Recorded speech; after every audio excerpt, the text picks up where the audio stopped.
فرض نماز نہ چھوڑ. اللہ تعالیٰ نے روزے میں گنجائش رکھی ہے. بیمار ہو چھوڑ دو, مسافر ہو چھوڑ دو, بعد میں رکھ لو. اتنے بیمار ہو کہ رکھ ہی نہیں سکو گے, چلو معاف. چھوٹا سا فدیہ ہے وہ دے دو, معاف.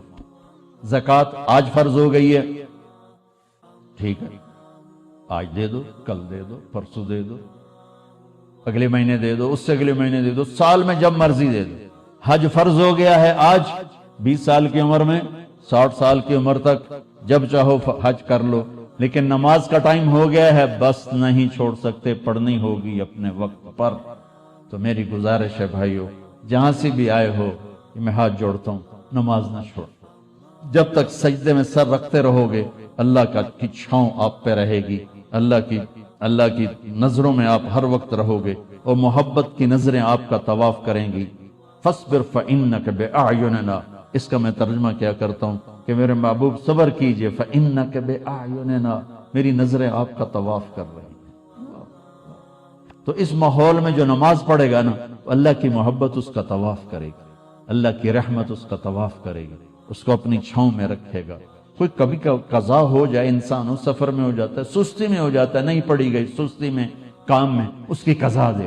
سونے سے پہلے 5 نمازوں کی قضا پوری کر کے اپنا کھاتا مکمل کر کے پھر سو, تو انشاءاللہ اللہ مہربان کریم ہے, معاف کر دے گا. اور اپنی نمازوں کو قضا پڑھتے رہو گے اس طرح, تو پھر 5 نمازوں کے اللہ تعالیٰ طاقت بھی دے دے گا, ہمت بھی دے دے گا, توفیق بھی دے دے گا. کچھ وقت اپنے قرآن کے لیے, کچھ میرے نبی کی زندگی کے لیے, فیملیز کے ساتھ ہو, ماں باپ ساتھ ہیں, ان کو عزت دو, ان کو احترام دو, اور بیوی کے ساتھ, بچے ساتھ ہیں, ان کے لیے ٹائم نکالو. اپنے بچوں کو محبت سے پروان چڑھاؤ, ڈانٹ ڈپٹ سے نہیں, ڈانٹ ڈپٹ سے نہیں, ڈانٹ ڈپٹ سے نہیں, پیار محبت سے. میرے نبی نے 7 سال گزارے حسن کے ساتھ اور 6 سال گزارے حسین کے ساتھ. 6-7 سال میں نہ کوئی نصیحت کی ہے اور نہ کوئی ڈانٹ ڈپٹ کی ہے, پیار دیا, محبت دی, توجہ دی, سارا کچھ منتقل ہو گیا, اور وہ جنت کے سردار بن گئے, جنت کے نوجوان. ہم بچوں کو نصیحت کر کر کر کر ان کی تباہی پھیر دیتے, اور اتنی چھوٹی عمر میں اسکولوں میں ڈال دیتے ہیں. پتہ نہیں یہاں کیا سسٹم ہے, ہمارے میں تو پاکستان کی بتا رہا ہوں. 3 سال کے بچے کا ایڈا وڈا وسطہ ہوتا ہے, اس کے سارے نیورون ہی جل جاتے ہیں, اور وہ روتا ہوا جاتا ہے, روتا ہوا آتا ہے. جو ٹائم ماں کی گود کا تھا وہ ٹائم اسکول کو دے دیا, تو وہ محبتیں ختم ہو جاتی ہیں اولاد کی ماں باپ کے ساتھ. اور ایک ماں 2 بچے نہیں سنبھال سکتی, تو ایک ٹیچر 30 بچے کیسے سنبھالے گا؟ تمہارے یہاں کا تو پتہ نہیں, ہمارے پاکستان میں تنخواہیں بھی بڑی تھوڑی ہیں, تو تھوڑی تنخواہ, 40 بچے, 30 بچے, تو وہ برباد نہیں ہوئے تو اور کیا ہوں گے؟ ایک ٹیچر بچوں کو سبق سکھا رہی تھی, بچوں پڑھو CUP سپ. تو بچوں نے کہا مس CUP کب ہوتا ہے؟ سپ, سانپ. کہا نہیں بچوں کہو CUP سپ. ان کا مس CUP کب ہوتا ہے؟ کہا بچوں اتنی تھوڑی تنخواہ میں CUP سپ ہی رہے گا, کب نہیں ہو سکتا ہے. تو ہماری سکولنگ تو ایسی بیکار برباد ہے کہ ہمارے کاروباری, ہمارے سکول کاروبار ہیں. کوئی ہماری نیشن کے لیے وہ کوئی تعلیم نہیں ہے, کاروبار ہے. یہاں کا مجھے نہیں پتا, لیکن میں اپنے پاکستان انڈیا کی بات کرتا ہوں. انڈیا, پاکستان, بنگلہ دیش ایک سیم کلچر ہے کہ جتنے تعلیمی ادارے ہیں صرف کاروبار ہیں, ہماری نسل کو برباد کر رہے ہیں, تباہ کر رہے ہیں.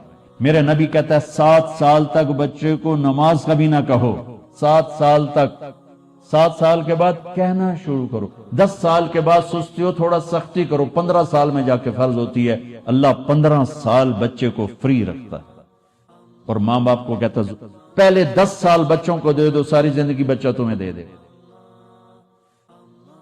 ہم بچوں کو وہ ٹائم نہیں دیتے, وہ ہمارے نہیں ہوتے. تو بھائیو, آخری گزارش یہ ہے کہ آپ 3 چلے کے تو سارے بھائی ارادے کر لو, ٹھیک ہے نا. اور میں چھوٹا تبلیغی ہوں, میں چھوٹی تشکیل کرتا ہوں. میں نے ہر جگہ بس ایک ہی تشکیل کی ہے کہ اتنا بڑا مجموعہ ہر مہینے 3 دن باقاعدگی سے لگا دیں. نیت کرتے ہو؟ ہر مہینے جہاں سے بھی آئے ہو, تبلیغ کا کام ہر جگہ ہو رہا ہے, ہر مہینے 3 دن لگا لیا کریں. کبھی ناغہ ہو جائے کوئی بات نہیں, ہر مہینے 3 دن, ٹھیک ہے؟ نیت کرتے ہو؟ اور آخری نیت یہ کرواتا ہوں, اگر کسی سے لڑے ہوئے ہو تو صلح کرو. مسلمان کو اچھا نہیں لگتا کسی سے بائیکاٹ ہو, کسی سے قطع تعلق ہو. بس معافی مانگ لو, معاف کر دو, معافی مانگ لو. جو معافی میں پہل کرتا ہے اللہ اس کو اونچا کر دیتا ہے. اور جھگڑا ہو جانا کوئی بڑی بات نہیں. میرے حضرت حسن اور حسین میں آپس میں دونوں بھائیوں میں کوئی تلخی ہو تو لوگوں نے حضرت حسین سے کہا جاؤ بھائی سے معافی مانگو. ان کی بات سننا کیا خوبصورت.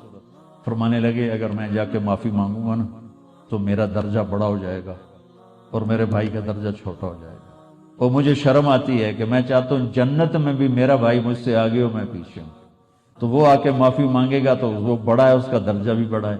اگر میں چلا گیا مجھے کوئی شرم نہیں ہے, لیکن میں گیا تو میرا درجہ بھائی سے آگے ہو جائے گا. میں بھائی سے جنت میں بھی آگے نہیں ہونا چاہتا. یہ بات جب حضرت حسن کو چلی تو انہوں نے نہ جوتا پہنا نہ ٹوپی, ویسے بھاگے بھاگے اور اپنے بھائی گلے ملے. حضرت علی کے ایک دوسرے بیٹے تھے, ان کی ماں حنفیہ تھی. یہ تو حسن بن فاطمہ ہے, حسین بن فاطمہ, وہ محمد بن حنفیہ تھے. ان کا اور حضرت حسن کا جھگڑا ہو گیا تو حضرت محمد بن حنفیہ نے حضرت حسن کو خط لکھا کہ میرے بھائی آپ فاطمہ کے بیٹے ہیں, میں حنفیہ کا بیٹا ہوں. تو جیسے میری ماں فاطمہ جیسی نہیں ہو سکتی, میں آپ جیسا نہیں ہو سکتا. آپ میرے بڑے ہیں, آپ آ کے مجھ سے معافی مانگ لیں تاکہ آپ کا درجہ بڑا رہے. اگر آپ نہ آئے تو پھر میں آ رہا ہوں معافی مانگنے, پھر میرا درجہ بڑا ہو جائے گا اور مجھے شرم آتی ہے کہ میرا درجہ آپ سے بڑا ہو. تو اتنے بڑے گھروں میں بھی کھٹ پٹ ہو جاتی ہے. کھٹ پٹ کا کوئی مسئلہ نہیں, نہیں اسے بولنے نہیں. ساڑھے پنجاب بھی لکیر لا دیتی, یہ لکیر